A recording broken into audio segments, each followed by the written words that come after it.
Yeah. Oh, at the end. Bitches said my goddamn video quality was Android-ish. It wasn't Android-ish. It was Android, bitch. It was Android. The hell wrong with you?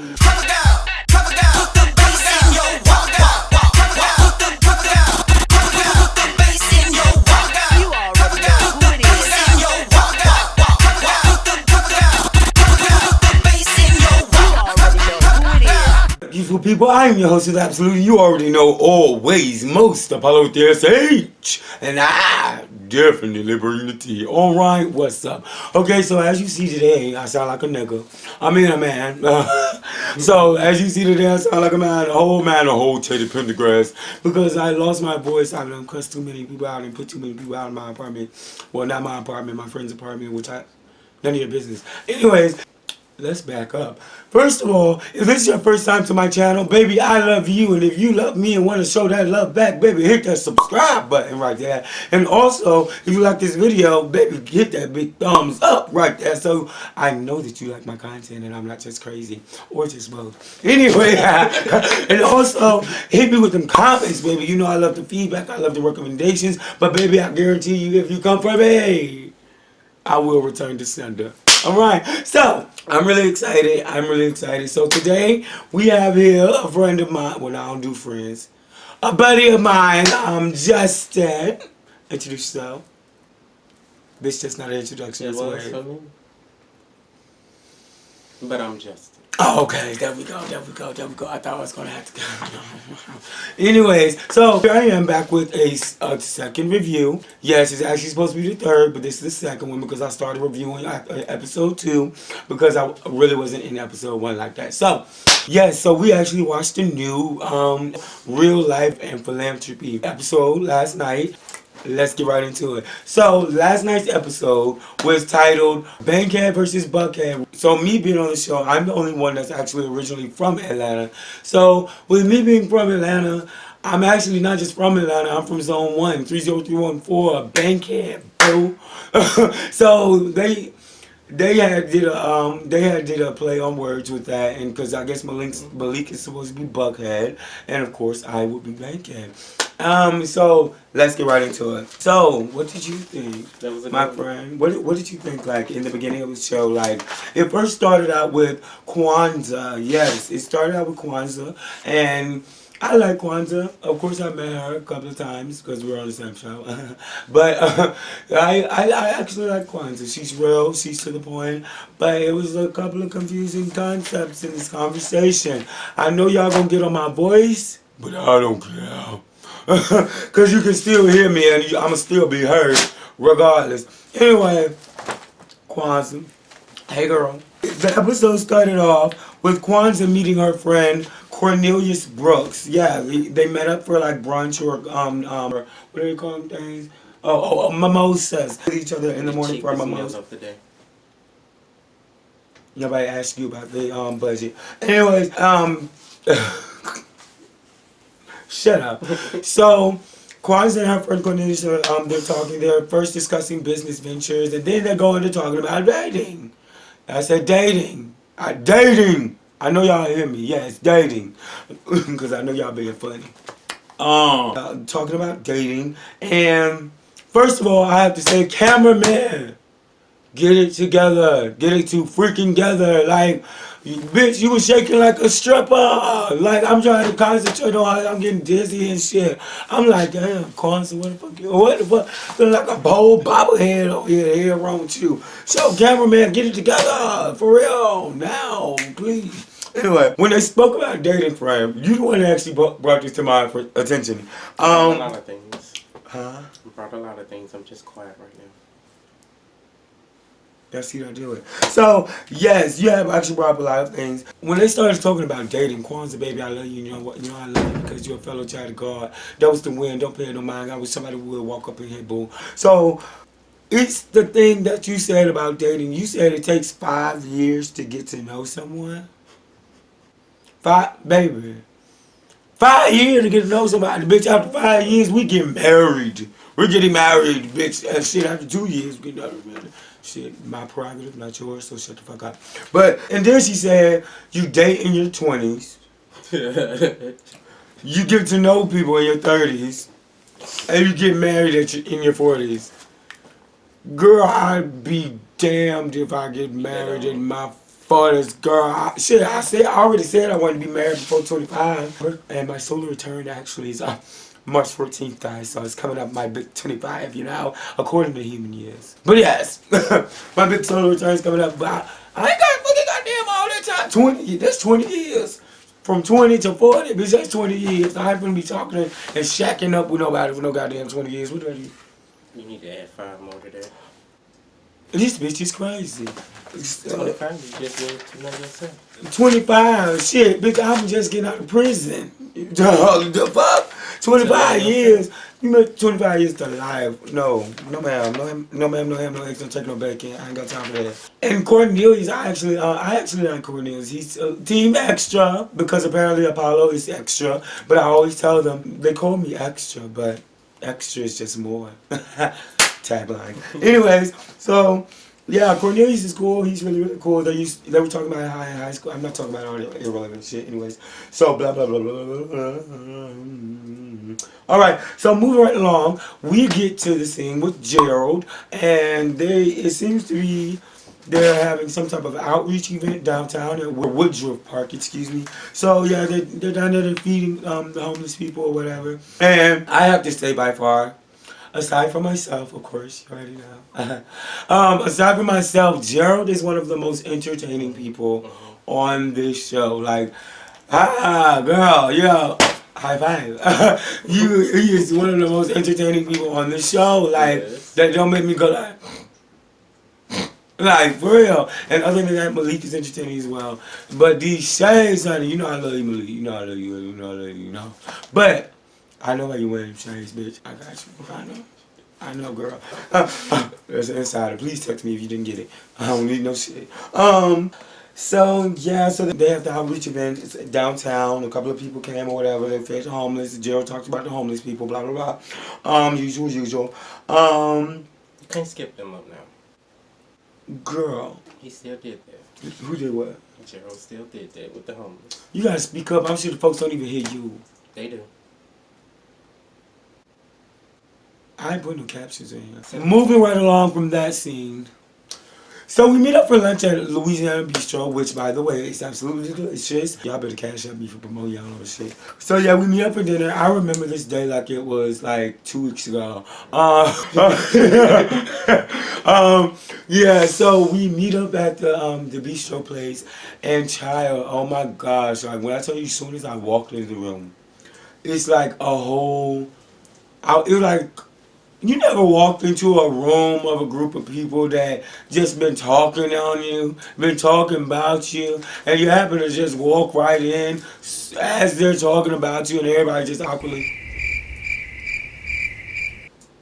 Not even a how about those Mets? Like nothing, crickets. Like, and that's how it was to me. I just felt the tension in the air, so I went around giving my introductions, my salutations, and my hugs and my kisses. Da, da, da, da, da. It wasn't the time of Corona then, I don't believe. But yes, I spoke to everybody. I even spoke to Malik because even though we had a disagreement, and it really wasn't a disagreement, it was just I was being petty because I felt you were being petty and everybody was being petty, so we were just being petty. Pitiful. However, Jamie said in his confessional, yeah, Jamie, I heard you. He said in his confessional that he felt like which he was absolutely correct. He was absolutely correct. I came in with a came to slay energy and also an energy like, honey, what's up? Like, I'm trying to eat and go. Like, for real. Like, you trying to have this convo or what? So, I did have that energy, but it wasn't coming from a negative place. It was coming from a place of, hey, bitch, I'm me. I'm going to be me. Ain't nobody going to stop me. So, what's up? So, as the scene goes on, eventually I addressed the energy in the room. And I even said I am addressing the energy of the room. And then Malik goes say, honey, well, I'll let you have the floor. First of all, honey, I have the whole room. Not the fucking floor.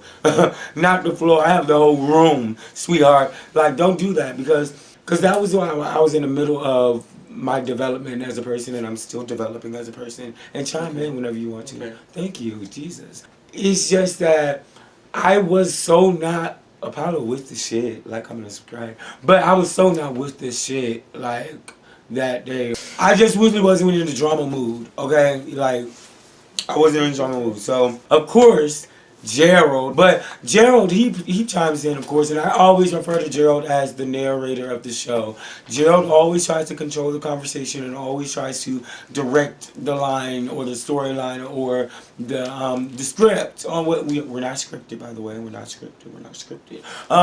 He always tries to direct the conversation and be in control. I mean, sweetheart, we already got a director. His name is Gregory Ruffin, whom is the producer of the show. Please like, comment, and subscribe, and check him out as well, and his nonprofit. So yeah, after I addressed the room, Malik had, he had said something. I said, "Ooh, hit dog will holler." I live for that scene. I was like, no. And then I was talking shit, and then he had chimed in, and I was like, "Oh, hit dog will holler." Then Malik said, "We don't like you." Girl, bitch, you know how many fucking bitches don't goddamn like me, bitch? I got a whole goddamn Section 8 worth of townhomes worth of bitches that don't like me. Cities, states, countries. This ain't left wrong, Concentration camps. Yeah, I don't care if you don't like me, but then what I didn't have a problem with it. But what I just didn't get is how you contradicted yourself, telling some we don't like you, and then you say, how can I? First of all, honey, I don't have no mind about you. Like, I don't like you nor dislike you because I don't know you, sweetheart. But you started it off saying y'all don't like me. You don't like me. You wanna know you. Okay, you want a fucking cookie because you don't like me. Fine. Just All give right. him that. I hate my voice like this. He wanna know you. Can't wait for it to come back so I can scream. So yeah, then Jerome, of course, is over there motherfucking instigating shit. Oh, Jerome, keep hitting them balls, bitch. Stick to hitting balls and playing with balls, bitch. And stop all the racket. You got the tennis player right there, the racket in the ball. Y'all didn't get it. Y'all didn't get it. Y'all see it. You welcome. But stop all the fucking racket, bitch. And stop. Just stop. Because I see from the start, that nigga was a snake, a slither. So yeah, Jerome was a snake. That's all I'm saying on that. We can talk about that in the episodes to come. Okay. So, when Malik said not so Star Jones about Gerald though, resurrect me, oh Lord, resurrect me, oh Lord, because I freaking died. Okay, because he's absolutely right. Because apparently to me, Gerald and Jerome, Frick, Frack, Humpty Dumpty. Like baby, I don't know. But we already confirmed that we're brothers. Happy and yeah, they did one too, look. But eventually, like, it started getting a little heated between me and Malik, but whatever. It did not blow up into anything too big because Greg shut that down real quick. And then he started introducing himself, and then he went into the fact that his mother actually passed away just recently, a few years ago. And my mother actually passed away when I was 7 years old, back in 2003. And when he said that, like I said in the confessional, I took an immediate shift in my energy and and where my mind was when it came to him, because I always have compassion for people who have lost their mother, because you would never be closer to anyone ever in life than you are to your mother. You actually made from her very cells and flesh. So I really connected with him on that. I resonated with him on that. I felt the compassion and the link and which word? Yeah. Empathy or sympathy? Yeah, I'm already empath. Shit. So after that, like, it's no ill will. It was never any ill will in the beginning. It was just being petty. I mean, it's a reality show. Like, we trying to make good TV, but it's not like, that's not saying it's fake. However, I'm just saying there were situations that were manipulated and pushed. There were situations that were manipulated and pushed. Another gag of the episode is, do you remember Zay? Okay, I'm sure you remember him from the first episode. He was all Beyonce, dark skin and all these. Yeah, he's no longer on the show. You wanna know why? Because last week He did an interview with Imani something, whatever her name is. I'll put it right here. He did an interview with her, and he basically went on there and bashed the show. I don't. I mean, I get why he did it, but I don't agree with why he did it. I think he did it because the show, the quality. But you know, all seasons of all these types of shows, the first season is always borderline, not trash, but borderline. Like it's gonna need exactly. It's gonna be rough, bitch. That's why it's called a rough draft. So, the audio, the camera is like shaking, and it's like I get it. He wasn't really confident in the show being up to par, and his name was on it, so he was basically covering his ass. TikTok. He was basically covering his ass, and in doing so, the producer of the show found out, Mr. Gregory Ruffin.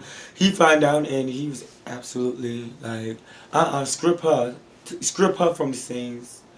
And baby, I tell you, I'm trying to figure out who the fuck Malik and them going. Whose event is they lost that looking like they on the Easter egg hunt? Like, girl, y'all look like y'all on the Easter egg hunt and ain't no candy in damn egg. It's all boiled. Like, honey, when I found out that shit said Malik's friends event, bitch, I gagged because y'all didn't know, but I know that was something I was saying. He's been stripped from the show, honey. Shit stripped, as in Magic City stripped from the show. No more Zay Zay. Bye Zay Zay. You shouldn't get this shit, girl. But anyway, what the fuck? I'm sorry, it's a piece of. I honestly don't know. That was probably cat ass shit. But we're gonna edit that out. I'm talking about some right here. It wasn't fucking cat hair. Shut up, you got this video too long anyway. So anyways, so yeah, it's just Zay is no longer a part of the show. Malik and I had squashed our beef. Kwanzaa made her introduction and her premiere on the show. Her debut, excuse me, Queen Kwanzaa. And excuse me. Jerome is still a snake. Yeah, hitting them balls. And also. Oh, bitch, I almost forgot. Malik, girl. He gave his credentials on being an HIV activist right at the little luncheon, right? Yeah, we backing it up. I'm sorry, I went too far. So he gave his little credentials and stuff about when he contracted HIV in 2012, and he said within a year of having HIV, he said, and I quote, that he was the youngest and first person in the state of Alabama and city of Birmingham to publicly come out about his HIV status. Birmingham fucked up. I mean, Alabama is just fucked up if that's the case. But I need somebody to Google that and tell me if that's fact. I don't care if it's fact or not, but because me, you know, we cool. You know, but I'm just saying, like, you said this first of all, and all, you said the state of Alabama and city of Birmingham. Baby, if you were the first and only in the state, I guarantee you had to be the first and only in the city because that city's inside the state. Okay, so beautiful people, I really don't know what else is to talk about. I really think I hit on everything. Yes, Mother Goose. I mean, Mother G. He's always narrating some shit. Always telling a story. So yeah, Mother Gerald. I really like how he commended Malik after he gave his introduction and such. He always got to give his political awards and such, and so other than that, I mean, girl. Yeah. Oh, at the end, when they was talking about when they was at Malik's friend's event, Jerome is the instigator. He's the messing with. He the one who brought it up. My name came out of Jerome's mouth first. It came out of your mouth, bitch. I hope it was sweet like Skittles. Anyways, so then Malik was saying something about he stumbled across my YouTube channel because I did a review of one of the shows that he follows, which is G Status Atlanta Hustle, and he said. Bitch, you tell him what he said, because you ain't said shit this whole video. Right. Tell him. Tell him. I'm mute. While I smoke a cigarette. It's low quality, so I'm mute. Low quality? Enjoy this. I'm frozen, remember? Girl, shut up. You ain't never coming on here again. Anyways, beautiful people, so You yes. said be petty, so I'm petty. Snapchat.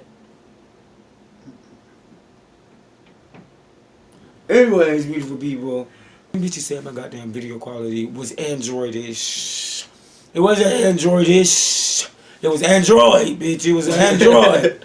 Hell wrong with you? Shit, you so worried about my quality, baby. Why don't you be the best nation and be donation and donate me a motherfucking iPhone? Huh? If you come to me with a problem, please come to me with a solution as well. Because I guarantee you on everything in this universe of divine happiness and love. Not a solution. Just If you ain't got no solution, that problem is gonna turn into an issue, and I'm gonna issue it more than Vogue. Okay, beautiful people, but otherwise, and smoke responsibly. Don't smoke because it's nasty, and I don't even smoke. This is cigarette. Anyways, beautiful people, always remember, be unapologetically you. Peace out.